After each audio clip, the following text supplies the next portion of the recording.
आज नहीं होगी मनीष सिसोदिया से सीबीआई की पूछताछ, जारी होगा दूसरा समन्स। दिल्ली बजट के लिए सिसोदिया ने मांगा था वक्त। छत्रपति शिवाजी महाराज की जयंती पर प्रधानमंत्री नरेंद्र मोदी ने दी श्रद्धांजलि। ट्वीट कर लिखा, शिवाजी महाराज का साहस और सुशासन पर जोर हम सबको प्रेरित करता है। छत्रपति शिवाजी महाराज की जयंती पर पुणे को बड़ा तोहफा। गृह मंत्री अमित शाह ने शिवाजी महाराज के जीवन पर आधारित थीम पार्क के पहले चरण का किया उद्घाटन। महाराष्ट्र के राज्यपाल रमेश बैस ने शिवाजी पार्क में छत्रपति शिवाजी महाराज की प्रतिमा पर श्रद्धांजलि अर्पित की। इसके साथ ही मुख्यमंत्री एकनाथ शिंदे और देवेंद्र फडणवीस ने भी नमन किया।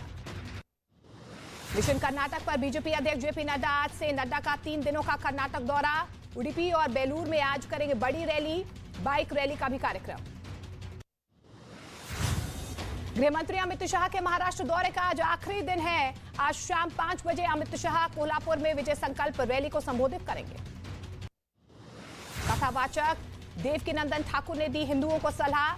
छिंदवाड़ा के कार्यक्रम में बोले, जब तक जनसंख्या नियंत्रण कानून ना बने तब तक गोद में खिलाओ 5-5 बच्चे। जम्मू कश्मीर के डोडा में कई मकानों में आई दरारें। राष्ट्रीय आपदा प्रबंधन प्राधिकरण की टीम ने पूरे इलाके का लिया जायजा। प्रशासन ने लोगों को सुरक्षित जगह पर पहुंचाया। महाराष्ट्र के पुणे में शिंदे और उद्धव गुट के बीच मारपीट। दोनों गुटों के समर्थक एक दूसरे के खिलाफ जमकर कर रहे थे नारेबाजी। चुनाव आयोग के फैसले पर जश्न के दौरान उद्धव गुट के समर्थकों से हुई थी कहासुनी। पटना के करीब पालीगंज में जमीन विवाद में 2 पक्षों के बीच हुई फायरिंग, जिससे पूरे गांव में हड़कंप मच गया। वीडियो वायरल होने के बाद पुलिस जांच में जुट गई। उत्तर प्रदेश के बहराइच से हैरान कर देने वाली एक तस्वीर सामने आई है। वीडियो भी सामने आया। वहां पर एक लड़का तमंचा लहराते हुए फायरिंग करता नजर आया, जिसका वीडियो सोशल मीडिया पर वायरल हो गया। मध्य प्रदेश के इंदौर में पेट्रोल पंप पर कुछ लोगों ने डंडे से एक डॉक्टर की बुरी तरह से पिटाई कर दी। पेट्रोल भरवाने के दौरान रीडिंग को लेकर सेल्समैन से कहासुनी हुई और विवाद मारपीट तक पहुंच गई। राजस्थान के जोधपुर से दिल दहला देने वाला एक वीडियो सामने आया है। यहां पर आरोपियों ने सरेआम चाकू मारकर एक वकील की बेरहमी से हत्या कर दी। ये पूरी घटना वहां पर लगे सीसीटीवी कैमरे में रिकॉर्ड हो गई। अरुणाचल प्रदेश में एपीपीएससी पेपर लीक के मुद्दे पर मचा हंगामा। छात्रों ने राजधानी ईटानगर समेत राज्य के तमाम इलाकों में हिंसक प्रदर्शन किया। प्रदर्शनकारियों ने सरकारी संपत्ति को काफी नुकसान पहुंचाया। जम्मू कश्मीर के कठुआ में भूकंप आने पर कैसे बचा जाए, इसके लिए एनडीआरएफ ने मॉक ड्रिल करवाई। वहां पर इस ड्रिल में आपदा से आने पर कैसे राहत और बचाव किया जा सके, उसको दिखाया गया। निकी की मां सुनीता यादव पहली बार सामने आई है। कहा कि साहिल ने एक नहीं 2 बेटियों की जिंदगी बर्बाद कर दी। फास्ट ट्रैक कोर्ट में केस चलाने की मांग की। हरियाणा के भिवानी कांड में नया मोड़ आ गया है। 2 लोगों को जिंदा जलाने के आरोपी श्रीकांत के परिवार वालों ने राजस्थान पुलिस पर घर में घुसकर मारपीट का गंभीर आरोप लगाया। पंजाब पुलिस ने जग्गू भगवानपुरिया गैंग के खास गुर्गे विशाल वर्मा उर्फ शालू को गिरफ्तार कर लिया है। पुलिस ने शालू के पास से भारी तादाद में हथियार बरामद किए। ड्रग्स और अवैध हथियारों की सप्लाई का भी आरोप। उत्तर प्रदेश के मेरठ में पुलिस और बदमाशों के बीच मुठभेड़ हुई। पुलिस कस्टडी से फरार बदमाश, गोली लगने से घायल बदमाश के पास से एक मोटरसाइकिल और 2 तमंचे बरामद। बिहार के गोपालगंज जेल से एक हैरत अंगेज मामला सामने आया है, जहां पर एक कैदी ने पकड़े जाने के डर से मोबाइल फोन को ही निगल लिया, जिसके बाद डॉक्टरों ने फोन को बाहर निकाला। असम के करीमगंज में नशीले पदार्थों के तस्करों के खिलाफ पुलिस की बड़ी कार्रवाई। चेकिंग के दौरान 1020 किलोग्राम गांजे की खेप जब्त की गई। उत्तर प्रदेश के पीलीभीत में सड़क पार करता दिखा बाघ। रिहायशी इलाके में बाघ दिखने से मचा हड़कंप। वन विभाग ने लोगों को खेतों की तरफ ना जाने की अपील की।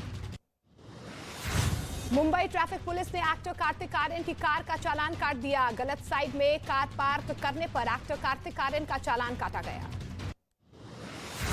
उत्तर प्रदेश के मथुरा में एक कार सड़क पर आग का गोला बन गई। आग लगने के वक्त वहां पर मौजूद लोगों के बीच अफरा तफरी मच गई। कार में सवार लोगों ने कूदकर अपनी जान बचाई।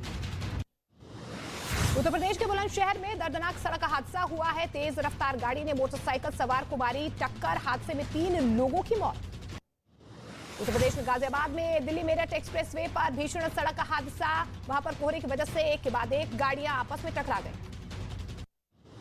गुजरात के छोटा उदेपुर में नेशनल हाईवे 48 पर ट्रक और कार की जोरदार टक्कर हो गई। हादसे में कार के परखच्चे उड़ गए। ट्रक ड्राइवर मौके से फरार। कार सवार को अस्पताल पहुंचाया गया। लखनऊ में दिखा रफ्तार का कहर, फ्लाईओवर से नीचे गिरा बेकाबू कार। हादसे में 3 की मौत, एक गंभीर रूप से घायल। आंध्र प्रदेश के बापटोला में दर्दनाक सड़क हादसा, 5 लोगों की हुई दर्दनाक मौत। किसी तरह से शवों को गाड़ी से बाहर निकाला गया।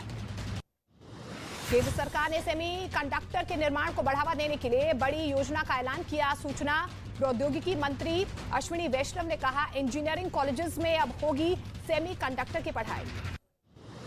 मध्य प्रदेश के मुख्यमंत्री शिवराज सिंह चौहान ने महाकालेश्वर मंदिर में पूजा अर्चना की। मुख्यमंत्री ने भगवान शिव का श्रृंगार किया और भगवान महाकाल का आशीर्वाद लिया। उत्तर प्रदेश के सीएम योगी आदित्यनाथ ने गोरखपुर में जनता दर्शन लगाया, लोगों की समस्याएं सुनी, अधिकारियों को जल्द जनता की समस्या दूर करने के दिशा निर्देश दिए। मध्य प्रदेश के बालाघाट से विधायक गौरीशंकर बिसेन का 2 वीडियो वायरल हो रहे हैं। एक गांव में चाय की दुकान पर बैठकर चाय बनाते वो दिखे हैं, तो दूसरे वीडियो में वो पगड़ी पहनकर घोड़े पर बैठकर नाचते नजर आए। मध्य प्रदेश के दमोह में खेतों में खुदाई के दौरान प्राचीन सिक्के मिले हैं। बताया जा रहा है कि सिक्के मुगल काल के हैं। वहां पर मौजूद लोगों ने सिक्कों के साथ तस्वीरें खिंचवाई। इमरान खान को गिरफ्तार करने पहुंची पुलिस को खाली हाथ लौटना पड़ा। भारी संख्या में इमरान खान के समर्थक उनके घर के बाहर डटे हुए हैं, जिसके बाद कार्यकर्ताओं और पुलिस में झड़प हो गई। पाकिस्तान कंगाली के दौर से गुजर रहा है। इसी बीच पाकिस्तान के रक्षा मंत्री ख्वाजा आसिफ का एक वीडियो वायरल हो रहा है, जिसमें वो कहते हुए नजर आ रहे हैं कि पाकिस्तान दिवालिया हो चुका है। पाकिस्तान में महंगाई पिछले 48 साल के सबसे ऊपरी स्तर पर पहुंच चुकी है। नकदी संकट से जूझ रहे पाकिस्तान में महंगाई की दर पिछले हफ्ते 38.42% के रिकॉर्ड स्तर पर पहुंच गई। पाकिस्तान के पूर्व प्रधानमंत्री नवाज शरीफ ने पाकिस्तान की बर्बादी के लिए गैंग ऑफ 5 को जिम्मेदार ठहराया। लंदन में अपना इलाज करवा रहे नवाज शरीफ ने अपने विरोधियों पर जमकर निशाना साधा। पाकिस्तान के कराची में आतंकी हमले के बाद एटमी हथियार आतंकियों तक पहुंचाने का डर। आतंकी संगठन टीटीपी के लिए आधुनिक हथियार बने बड़े मददगार। पाकिस्तान के सामने परमाणु जखीरे को सुरक्षित रखना सबसे बड़ी चुनौती। महायुद्ध के 1 साल पूरे होने पर रूस ने यूक्रेन पर तेज किए हमले। यूक्रेन के गोला बारूद डिपो, सैन्य ठिकानों समेत लाइनमैन को निशाना बनाने का दावा किया। इजरायल ने सीरिया की राजधानी दमिश्क पर हमला किया है। हमले में एक रिहायशी इमारत को निशाना बनाया गया, जिसमें कम से कम 15 लोगों की मौत हो गई। अमेरिका के पेंसिल्वेनिया में गोलीबारी, पुलिस अधिकारियों को लूट के एक संदिग्ध का पीछा करते हुए गोली मार दी गई, जिसके बाद उसकी मौत हो गई। ताइवान में 4.6 तीव्रता का भूकंप आया है। ताइवान के समय के मुताबिक सुबह 7:32 पर लोगों को भूकंप के झटके महसूस हुए। भूकंप का केंद्र सियाल काउंटी हॉल से करीब 13 किलोमीटर था। तुर्की में एक बार फिर से धरती हिली है। देर रात वहां पर फिर से भूकंप के झटके महसूस किए गए।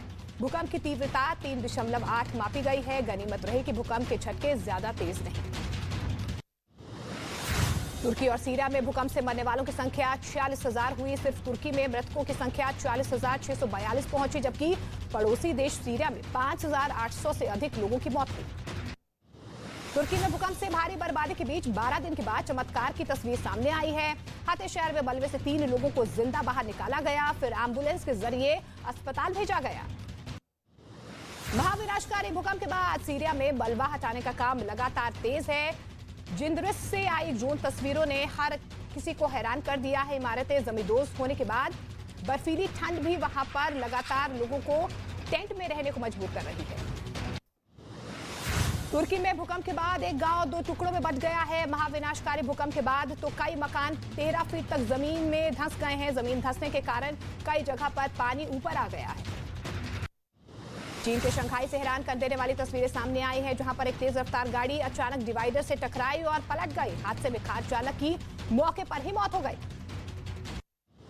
ऑस्ट्रेलिया के सिडनी में बोट रेस के दौरान हादसा हुआ है। बोट से गिरकर फंसा लड़का, हादसे की तस्वीर आई सामने।